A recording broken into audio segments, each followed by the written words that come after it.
Hi friend, welcome all to my educational channel Math A to Z.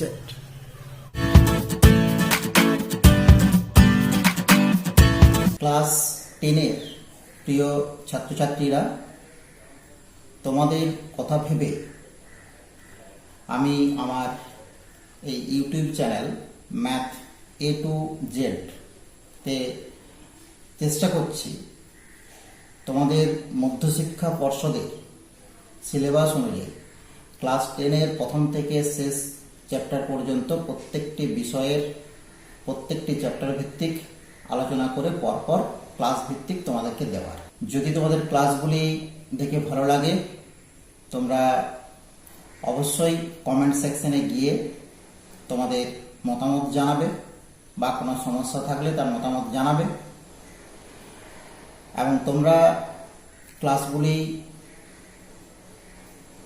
YouTube চ্যানেলে upload করার পর notification পাওয়ার জন্য অবশ্যই আমার চ্যানেলটি সাবস্ক্রাইব করে রাখবে। যাই হোক, আমরা আজকের যে বিষয়, সে বিষয়ে ঢোকার আগে আমরা একটা বাস্তব সমস্যা নিয়ে আলোচনা করি। অনেক সময় এরকম ধরনের সমস্যা পাই যে একটা আয়তকার বাগান বা রেক্ট্যাঙ্গুলার যে ফিল্ড, এই আয়তকার বাগানে ধরো বলে দেওয়া আছে যে দৈর্ঘ্যটা হচ্ছে প্রস্থের থেকে 3 মিটার বেশি।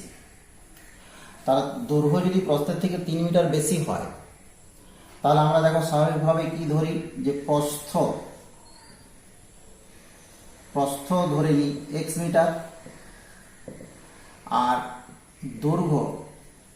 দৈর্ঘ্য তখন হয়ে যাবে x প্লাস 3 মিটার। এবার ধরো বলা আছে যে এর ক্ষেত্রফল হচ্ছে 35 বর্গমিটার। তাহলে দেখো দৈর্ঘ্য প্রস্থ এই আয়তক্ষেত্রে পেয়ে গেছি আমরা, আর ক্ষেত্রফল দেওয়া আছে। তাহলে শর্ত থেকে আমরা কি পাবো, x plus 3 into x equal to 35। তো আমরা যদি এটাকে গুণ করে একদিকে নিয়ে আসি, তাহলে দেখো x square minus 3x minus 35 equal to 0। তো এখানে লক্ষ্য করো, এই যে সমীকরণটা আমরা পেলাম, এই সমীকরণে x এর যে সর্বোচ্চ ঘাত, সেই সর্বোচ্চ ঘাত কত, 2, minus 3 into x to the power 1 minus 35 into x to the power 0 equal to 0। তাহলে x এর ঘাত 0, 1, 2 বা পাওয়ার 0, 1, 2। তাহলে দেখা গেল যে ম্যাক্সিমাম পাওয়ার কত, ম্যাক্সিমাম পাওয়ার হচ্ছে 2।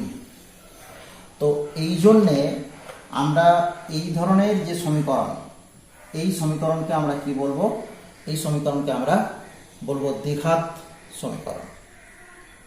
তাহলে বন্ধুরা, আমরা বুঝতেই পারছি যে আমাদের আজকের বিষয় দ্বিঘাত সমীকরণ বা কোয়াড্রেটিক ইকুয়েশন।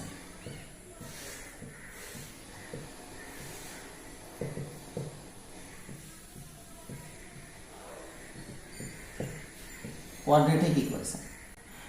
তো এখানে দেখো কোয়াড্রেটিক ইকুয়েশন বা দ্বিঘাত সমীকরণের যে চলরাশি কিন্তু x, তার মানে চলরাশি একটি আছে। তো এই যে চলরাশি যদি একটি থাকে দ্বিঘাত সমীকরণের, তো এই জন্যে আমরা এটাকে কি বলবো, যে একচল বিশিষ্ট দ্বিঘাত সমীকরণ বা quadratic equation with one variable.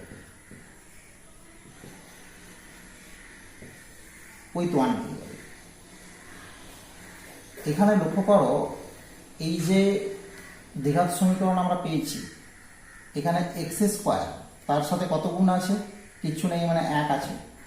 তার মানে 1 হলো এক্স স্কোয়ারের সহগ বা coefficient. X to the power 1 তার সহগ কত, -3, আর এক্স টু দি পাওয়ার 0 তার সহগ হচ্ছে -35।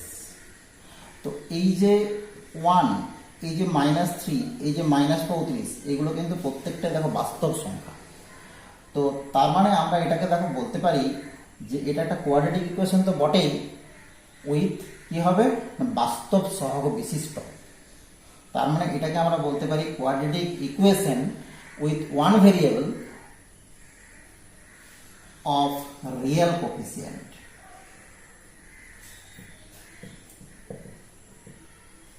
রিয়েল কোফিসিয়েন্ট বাস্তব সহগ বিশিষ্ট। এবার আমরা চলে যাই যে এই যে দ্বিঘাত সমীকরণ, এই দ্বিঘাত সমীকরণের যে সাধারণ আকার কি হবে বা জেনারেল ফর্ম। তাহলে জেনারেল ফর্ম কি হবে? জেনারেল ফর্ম হয়ে যাবে a x square plus b x plus c equal to 0। এখানে দেখো a b c এগুলো কিন্তু প্রত্যেকটা রিয়েল। আর অবশ্যই কি হবে যে a এই যে x এর পাওয়ার যেখানে 2 তার যে সহগ সেটা কিন্তু অবশ্যই হবে নট ইকাল টু 0। তার মানে আমরা দেখো ax square plus bx plus c equal to 0, এটা কি পেয়ে গেলাম? এটা পেয়ে গেলাম quadratic equation with one variable whose the coefficient a b c are real with a not equal to 0। a not equal to 0 কেন? যদি a সমান 0 হয়ে যায় তাহলে আমরা কি পাবো? এই প্রথম যে ax স্কয়ার এই টার্মটাই থাকবে না, তখন দেখো এটা হয়ে যাবে bx plus c equal to 0। তো এটাকে কি আমরা তখন দ্বিঘাত সমীকরণ বলতে পারবো? তখন এটা কি হয়ে যাবে? একঘাত সমীকরণ হয়ে যাবে, বা এটাকে আমরা বলবো লিনিয়ার ইকুয়েশন। তাহলে দেখো এখান থেকে অবশ্যই আমরা কি বলবো যে a not equal to 0, a not equal to 0 আর abc বাস্তব। এবার দেখো আমরা আরেকটু সামান্য এখানে জেনে নিই ভালোভাবে যে এই যে দ্বিঘাত সমীকরণ, এই দ্বিঘাত সমীকরণের ডান দিকে যে 0 ইকুয়াল টু 0 দেওয়া আছে, তো এই ইকুয়াল টু 0 যদি না থাকে ax square plus bx plus c equal to 0 যদি না থাকে, তার মানে এটা কিন্তু তখন কি হয়ে যাবে? একটা রাশিমালা, যেটা ইংরেজিতে বলা হয় পলিনোমিয়াল।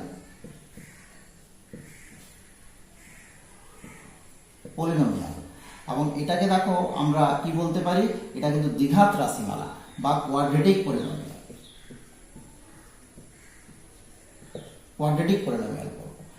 আর কোয়াড্রেটিক পলিনোমিয়ালের যে সাধারণ আকার সেটা হয়ে যাবে ax square plus bx plus c। আর কোয়াড্রেটিক ইকুয়েশনের যে সাধারণ আকার সেটা কত? ax square plus bx plus c equal to 0। এবার আমরা দেখো চলে যাচ্ছি তোমাদের বইতে কষে দেখি 1.1, কষে দেখি 1.1। তোমরা প্রত্যেকেই তোমাদের কাছে বই রয়েছে, তোমরা নিজেদের বইগুলো একটু বার করে দেখো। আমরা প্রথমেই 2 এর দাগের অঙ্ক দেখব। 2 এর দাগে কি বলা আছে? 2 এর দাগের 3 এর অঙ্কটা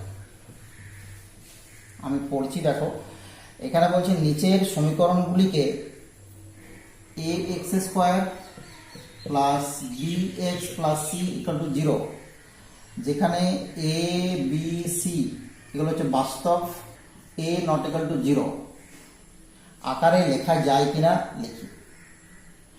তো এখানে দেখো 2 এর থেকে 3 এর অঙ্কটা বলেছি। সমীকরণটা আছে এরকম x square minus 6 into root x plus 2 equal to 0। তো এখান থেকে দেখো আমরা খুব সহজেই দেখতে পাচ্ছি যে এটা ax square plus bx plus c equal to 0 এর সাথে যদি মিলিয়ে নিতে হয় তাহলে a সমান 1 হতে হবে, b সমান 6 হতো, কিন্তু x এর পাওয়ার দেখো রুট, তার মানে x এর পাওয়ার হাফ আছে, x এর পাওয়ার কিন্তু কোথাও 1 নেই। তাহলে আমরা কি বলবো যে এই যে সমীকরণটা যেটা দেওয়া আছে সেটাকে এর সাথে কিন্তু মেলানো যাবে না, বা এই আকারে লেখা যাবে না, দ্বিঘাত সমীকরণের আকারে লেখা যাবে না। বোঝা গেল? আমরা চলে আসছি 3 এর দাগে অঙ্ক। 3 এর দাগে দেখো বলা আছে x to the power 6 minus x cube minus 2 equal to 0। সমীকরণটি চলের কোন ঘাতের সাপেক্ষে একটি দ্বিঘাত সমীকরণ তা নির্ণয় করি। এখানে এক্স হচ্ছে চলরাশি, চল বা ভেরিয়েবল। তাহলে আমাদেরকে কি প্রমাণ করতে হবে বা কি দেখাতে হবে যে এক্স এর কোন ঘাতের সাপেক্ষে দ্বিঘাত সমীকরণ। এটা বা দ্বিঘাত সমীকরণের সাধারণ আকার তো a x square plus b x plus c equal to 0।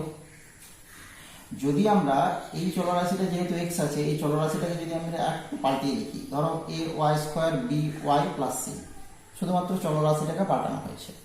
তাহলে দেখো এটাকে আমরা কিন্তু লিখতে পারি x cube whole square minus x cube minus 2 equal to 0। এবার দেখো y ইকুয়াল টু, যদি তুমি এক্স কিউ ভাবো তাহলে a এর মান 1 পেয়ে যাবে, b এর মান -1 পাবে, c এর মান -2 পাবে। এই যে a এর মান হচ্ছে 1, b এর মান -1 আর c এর মান হচ্ছে -2 আর y সমান এক্স কিউ। তাহলে দেখো আমাদের যে উত্তর চেয়েছে যে চলের কোন ঘাতের সাপেক্ষে, তার মানে চলের ঘাত কত হয়ে গেল? 3 ঘাত। চলের 3 ঘাতের সাপেক্ষে এটা একটা দ্বিঘাত সমীকরণ। 4 দাগের 1। দেখো সব অঙ্ক করে দেওয়া তো সম্ভব নয়, আমি কিছু কিছু ইম্পর্টেন্ট অঙ্ক করে দিচ্ছি, বাকিগুলো তোমরা নিজেরা অবশ্যই পারবে, একটু চেষ্টা করবে, পারবে। এখানে দেখো বলা আছে যে a minus 2 into x square plus 3x plus 5 equal to 0। সমীকরণটি এর কোন মানের জন্য দ্বিঘাত সমীকরণ হবে না তা নির্ণয় করি। এর কোন মানের জন্য দ্বিঘাত সমীকরণ হবে না, খুব সহজেই আমরা বুঝতে পারছি যে এই a মাইনাস 2 এটা যদি শূন্য হয়ে যায়, দেখো আমরা কি বলেছিলাম x square plus b x plus c equal to 0, এটা দ্বিঘাত সমীকরণ হবে যদি a নট ইকুয়াল টু 0 হয়। তাহলে এখানে দেখো a মাইনাস 2 যদি 0 হয়ে যায় তাহলে কিন্তু এক্স স্কোয়ার দ্বিঘাত বলে কিছু থাকবে না, তার মানে a ইকুয়াল টু 2 যদি হয় তাহলে কিন্তু এটা দ্বিঘাত সমীকরণ হবে। তাহলে দেখো 4, এখানে দেখো বলা আছে এক্স প্লাস 2 তার whole cube equal to x into x square plus 1। সমীকরণটিকে a x square plus b x plus c equal to 0 এই সমীকরণের আকারে, দ্বিঘাত সমীকরণের আকারে প্রকাশ করি এবং x to the power 2, x to the power 1, x to the power 0 এদের সহগগুলি লিখি। তো এখানে দেখো আমরা যদি এই যে সম্পর্কটা দেওয়া আছে, এই সম্পর্কটাকে যদি আমরা একটু ভেঙে লিখি, a প্লাস বি তার হোল কিউ, সূত্র করছি x cube plus 3x square into 2 plus 3x into 2 square plus 2 এর cube equal to x cube plus x. দুদিক থেকে দেখা এক্স কিউ গুলোকে আমরা বাদ দিয়ে দিচ্ছি, তাহলে 3x square, sorry 6x square plus এটা হচ্ছে 4 3 12x plus 8 equal to x। আমরা কি পাবো 6x square plus 11x plus 8 equal to 0। এখানে দেখো x টু দি পাওয়ার 0 দেওয়া যেতে পারে কারণ x to the power 0 equal to 1। তাহলে এটাকে প্রথমেই আমরা দেখো এই ax square plus bx plus c equal to 0 আকারে সাজিয়ে নিয়েছি। আর যেখানে a হচ্ছে 6, b হচ্ছে 11 আর c হচ্ছে 8। আর এটাই কত x স্কোয়ারের সহগ, bটা হচ্ছে x টু দি পাওয়ার 1 এর সহগ আর cটা হচ্ছে x টু দি পাওয়ার 0 এর সহগ। 2 42কে এমন দুটি অংশে বিভক্ত করি যাতে এক অংশ অপর অংশের বর্গের সমান হয়। ধরে নিচ্ছি একটা হচ্ছে x আর অপরটা তাহলে নিশ্চয়ই 42 মাইনাস x, যেহেতু দুভাগে ভাগ করতে বলেছে এই দুটোতে যোগ করলে দেখো আমরা 42 পেয়ে যাচ্ছি, x plus 42 minus x equal to 42, তার দুভাগে আমরা ভাগ করে নিচ্ছি। এবার বলা আছে কি এক অংশের বর্গ অপর অংশের সাথে সমান। দেখো এখান থেকে দুরকম করা যেতে পারে, এটার বর্গ প্রথম অংশের বর্গ দ্বিতীয় অংশের সাথে সমান, বা প্রথম অংশ সমান দ্বিতীয় অংশের বর্গের সাথে সমান, এটাও করা যেতে পারে।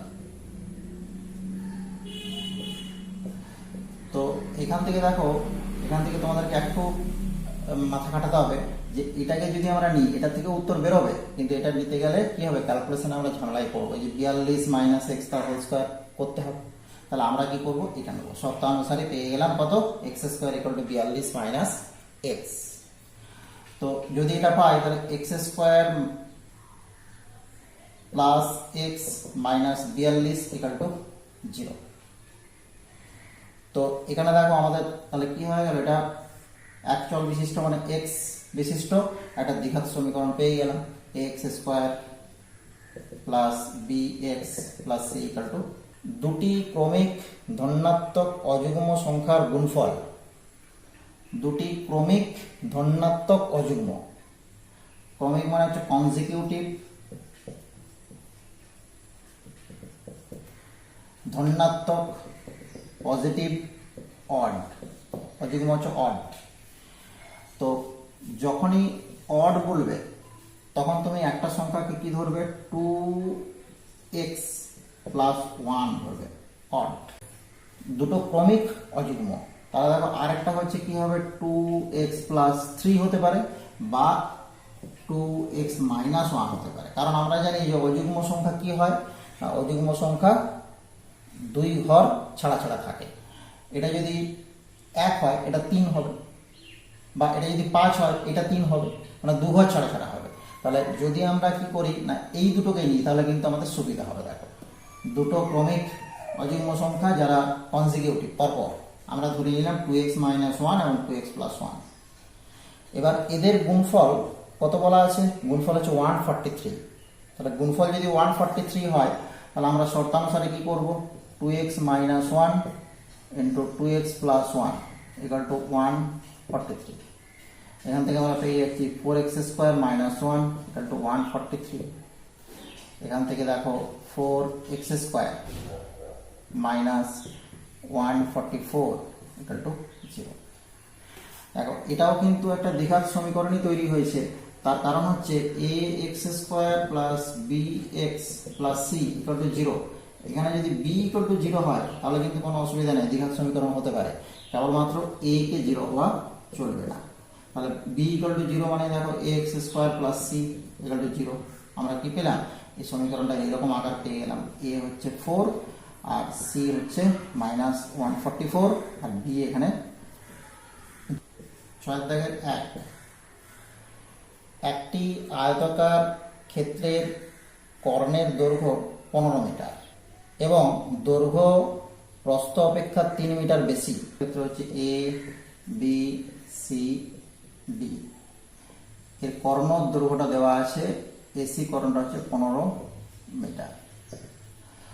দৈর্ঘ্য প্রস্থ অপেক্ষা 3 মিটার বেশি। তো দৈর্ঘ্যটা যদি প্রস্থ যদি x মিটার হয় তাহলে দৈর্ঘ্যটা হবে x প্লাস 3 মিটার। তো এটা যেহেতু একটা আয়তাকার মাঠ ছিল তাহলে প্রস্থ, দৈর্ঘ্য আর কর্ণ এরা কি একটা সমকোণী ত্রিভুজ তৈরি করেছে। তাহলে আমরা সমকোণী ত্রিভুজের ক্ষেত্রে পিথাগোরাসের উপপাদ্য কাজে লাগাতে পারবো। আমরা কি পেয়ে যাব, ভূমি স্কোয়ার লম্ব স্কোয়ার সমান হচ্ছে অতিভুজ স্কোয়ার। তাহলে দেখো এখান থেকে আমরা পাবো x প্লাস 3 তার whole square plus x square equal to 15 square. এখান থেকে পেয়ে যাচ্ছি x square plus 6x plus 9 plus x square equal to 225। তো এখান থেকে আমরা পাবো কি 2x square plus 6x minus, এখান থেকে কত পেয়ে যাব, 225 থেকে 216। ঠিক আছে, তাহলে দেখো এটা আমরা দ্বিঘাত সমীকরণ পেয়ে গেলাম। চলে আসবো 6-3। দুটি স্টেশনের মধ্যে দূরত্ব 300 কিমি। একটি ট্রেন প্রথম স্টেশন থেকে সমবেগে দ্বিতীয় স্টেশনে গেল। ট্রেনটির গতিবেগ ঘন্টায় 5 কিমি বেশি হলে ট্রেনটি দ্বিতীয় স্টেশনে যেতে 2 ঘন্টা সময় কম লাগতো। তাহলে এখান থেকে আমরা দ্বিঘাত সমীকরণ তৈরি করার জন্য কি করব, দুটো স্টেশন, এ স্টেশন আর বি স্টেশন, এই দুটি স্টেশনের মধ্যে দূরত্ব 300 কিমি বলা আছে, 300 কিমি। এবার একটি ট্রেন সমবেগে গেল এই স্টেশন থেকে এই স্টেশনে, আমরা ধরে নিচ্ছি বেগটা হচ্ছে এক্স কিমি প্রতি ঘন্টা। আচ্ছা, এবার শর্ত দেওয়া আছে, তাহলে এক্স কিমি প্রতি ঘন্টা বেগে যদি যায় তাহলে ট্রেনটার প্রথমে যেতে কত সময় লাগলো, 300/x ঘন্টা, এটা প্রথমে সময় লেগেছে। এবার বলা আছে যদি ট্রেনটি 5 কিমি বেশি বেগে যেত, তার মানে তখন গতিবেগ কত হয়ে গেল, x + 5 কিমি/আওয়ার। তখন সময় কত লাগবে, তখন সময় লাগবে 300/x + 5। এবার দেখো আগে কম বেগে গেছে, বেশি সময় লাগবে, এখন বেশি বেগে গেছে, কম সময় লাগবে। তাহলে দেখো এটা বেশি সময় মাইনাস কম সময়, এটা সমান কত হওয়া উচিত প্রশ্ন অনুসারে, এটা সমান হওয়া উচিত 2। ব্যাস, এবার আমরা কি করব, আমরা লসাগু করে কোনাকুনি গুণ করি। x × x + 5 = x + 5 - x = 2 এখান থেকে দেখো আমরা কি পেয়ে যাব, 150, এখান থেকে পাচ্ছি 150 ইন্টু x এ ক্যান্সেল হবে, ইন্টু 5 = x² + 5x। আমরা এদিকে ডান দিকে গিয়ে গুণ করে দিয়েছি, এখান থেকে পাচ্ছি x² + 5x - 750 = 0। আমাদের প্রয়োজনীয় যে দ্বিঘাত সমীকরণ সেটা আমরা পেয়ে গেলাম। 5 স্রোতের বেগ ঘন্টায় 2 কিমি হলে রতন মাঝির স্রোতের অনুকূলে 21 কিমি গিয়ে ওই দূরত্ব ফিরে আসতে 10 ঘন্টা সময় লাগে। এখানে দেখো যখন আমরা মাঝিরা নৌকো চালায় নদীতে বা যে কোনো জায়গাতে যেখানে স্রোত আছে, এটা হচ্ছে অনুকূল আর এটা হচ্ছে প্রতিকূল। যখন অনুকূলে যায় তখন কি হয় না, নৌকোর বেগ আর স্রোতের বেগ দুটো জুড়ে যায়। আর যখন প্রতিকূলে আসে তখন কি হয়, নৌকোর বেগ তার থেকে স্রোতের বেগটা কি হয়, বিয়োগ হয়, তাই তো। তার মানে স্রোতের বিপরীত দিকে আমাদের আসতে হয় তখন। তো আমরা ধরে নিচ্ছি যে এখানে নৌকোর বেগ হচ্ছে x কিমি প্রতি ঘন্টা, আর স্রোতের বেগ দেখো 2 কিমি প্রতি ঘন্টা, এটা বলা আছে। তাহলে এখান থেকে দেখো আমরা খুব সহজেই পেয়ে গেলাম স্রোতের অনুকূলে বেগ হচ্ছে x + 2 আর স্রোতের প্রতিকূলে বেগ হচ্ছে x - 2। এবার যে দূরত্ব আমরা গেছি সেই দূরত্বই ফিরে আসছি। তাহলে 21 কিলোমিটার গেছি, 21 কিলোমিটার যেতে কত সময় লাগবে, 21 কিলোমিটার যেতে সময় লাগবে 21/x + 2 অনুকূলে। আবার যখন ফিরে আসছি তখন কি হবে, 21 - x - 2 যখন প্রতিকূলে ফিরে আসছি। এবার দেখো যেহেতু প্রতিকূলে যখন ফিরে আসছি তখন কম বেগ নিয়ে ফিরে আসছি, তার মানে নিশ্চয়ই কম বেগ নিয়ে ফিরে আসলে বেশি সময় লাগবে, আর বেশি বেগ নিয়ে গেলে কি হবে, কম সময় লেগেছিল। এই দুটোর যে যোগফল, ফিরে আসা এবং যাওয়া, এই দুটোর যোগফল কত, 10 ঘন্টা। 10 ঘন্টা।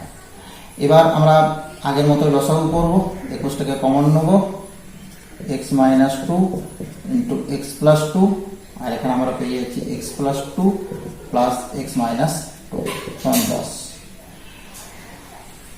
এবার দেখো এখান থেকে আমরা কি করব, 21 ইন্টু 2x, সরি 2 ক্যান্সেল হচ্ছে, 2x = 10 ইন্টু x² - 4। আমরা পেয়ে যাচ্ছি 10x², এটাকে 21 × 2 = 42, 42 ইন্টু x - 40 = 0। 10x² - 42x - 40 = 0। এটাই আমরা কি পেয়ে গেলাম, দ্বিঘাত সমীকরণ পেয়ে গেলাম। বা তুমি 2 কমন নিতে পারো তোমরা। দেখো 5x²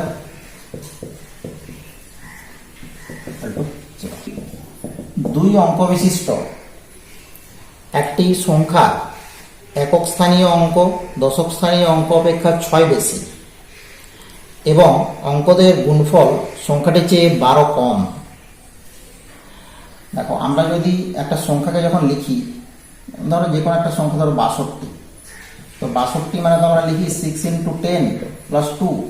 এই 6টা কি? 6টা হচ্ছে 10th ডিজিট, এটা হচ্ছে ইউনিট ডিজিট। তার মানে এটা হচ্ছে দশক স্থানীয়, এটা হচ্ছে একক স্থানীয়। তাহলে আমাদের যখন 2 অঙ্ক বিশিষ্ট সংখ্যা বলবে, তখন কি করব? আমরা যে কোনো একটা অঙ্ককে ধরে নেব। তাহলে যে কোনো একটা অঙ্ককে ধরে নেওয়া মানে, এখানে দেখো একক স্থানীয় অঙ্কটি দশক স্থানীয় অঙ্ক অপেক্ষা 6 বড় বলা আছে। তাহলে তুমি দশক স্থানীয় অঙ্কটা ধরে নাও।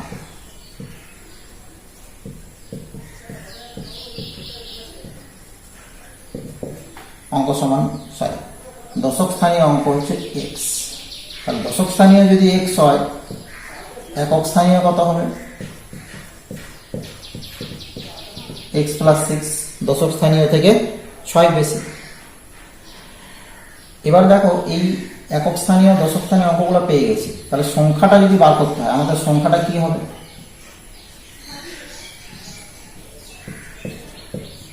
আমরা কিভাবে সংখ্যা লিখি? দশক স্থানীয় গণিত 10 একক স্থানীয় × 1। তার মানে সংখ্যাটা হয়ে গেল 10x + x + 6, 11x + 6। এবার দেখো, বলা আছে যে অঙ্কদের গুণফল সংখ্যাটির চেয়ে 12 কম। তাহলে শর্তানুসারে অঙ্কদের গুণফল x + 6 × x সংখ্যাটির চেয়ে 12 কম। সংখ্যাটি এটি 12 কম, শর্তানুসারে পেয়ে গেলাম। এখান থেকে আমরা পাচ্ছি x² + 6x = 11x - 6। আমরা একদিকে নিয়ে আসবো x² - 5x + 6 = 0। 8 অঙ্ক। 45 মিটার দীর্ঘ ও 40 মিটার প্রশস্ত একটি আয়তক্ষেত্রাকার খেলার মাঠের বাইরের চারপাশে সমান চওড়া একটি রাস্তা আছে। ওই রাস্তার ক্ষেত্রফল 450 বর্গমিটার। এখানে একটি আয়তক্ষেত্রাকার মাঠ, তার দৈর্ঘ্য দেওয়া আছে 45 আর প্রস্থ দেওয়া আছে 40।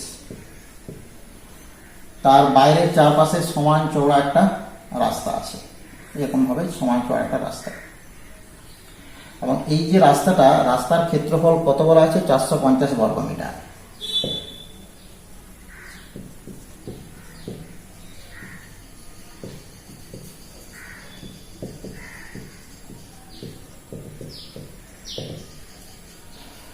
তো এখানে লক্ষ্য করো যে আমরা যখন রাস্তা চারদিকে সমান চওড়া রাস্তা করেছি, আমরা ধরে নিচ্ছি যে x মিটার চওড়া চারদিকে রাস্তা করেছি, x মিটার। তাহলে রাস্তা সহ যদি আমরা দৈর্ঘ্য হিসাব করি, দৈর্ঘ্য, তাহলে এদিকে x মিটার বাড়বে, আবার এদিকেও x মিটার বাড়বে। তাহলে রাস্তা সহ মাঠ যেটা পেলাম, তার দৈর্ঘ্য কত হয়ে গেল? 45 + 2x। আর রাস্তা সহ যদি প্রস্থটা বার করি মাঠের, তাহলে দেখো এটা 40 + 2x। এখানেও দেখো একই। তাহলে রাস্তা সহ যে খেলার মাঠ, তার ক্ষেত্রফল কত জানি? 45 + 2x × 40 + 2x। এটা হচ্ছে রাস্তা সহ মাঠের ক্ষেত্রফল। আর রাস্তা বাদে মাঠের ক্ষেত্রফল, মানে আসল মাঠটা যেটা প্রথমে দেওয়া ছিল, তার ক্ষেত্রফল কত? তার ক্ষেত্রফল হচ্ছে 45 × 40 বর্গ একক। এবার দেখো, বলা আছে কি যে রাস্তার ক্ষেত্রফল এটা। তাহলে রাস্তা সহ মাঠ আর রাস্তা বাদে মাঠ, শুধু মাঠ, এই দুটো বিয়োগ করলে কি করবো? রাস্তার ক্ষেত্রফল 450। এবার দেখো, এটা গুণ করার সময় 40 45 গুণ করার কোনো দরকার নেই। 40 আর 45 গুণ যখনই করবে, এটা কেটে যাবে। তাহলে 40 × 45 plus 90x plus 80x plus 4x² minus 45 × 40, 450। আমরা 45 40 ক্যান্সেল করলাম। তাহলে এখান থেকে কত পেয়ে গেলাম? 4x square minus plus minus না plus 170x minus 450 equal to 0। এবার এখান থেকে তুমি 2 কমন নিয়ে নিতে পারো, 2 কমন নিয়ে পেয়েছো 2x square plus 85x minus 225 equal to 0। তাহলে আমরা দ্বিঘাত সমীকরণটা তৈরি করতে পারি। ব্যাস, আজকে তোমাদের কোষে দেখি 1.1 শেষ হলো। তোমরা নিজেরা অঙ্কগুলো একটু করো, চেষ্টা করলে পারবে। আর ভিডিওটা মন দিয়ে দেখবে, বারবার দেখবে, তাহলে দেখবে সব বোঝা যাবে। ঠিক আছে, আজকে এ পর্যন্তই। সবাই ভালো থাকো। আমি আবার ফিরে আসছি পরের চ্যাপ্টার নিয়ে।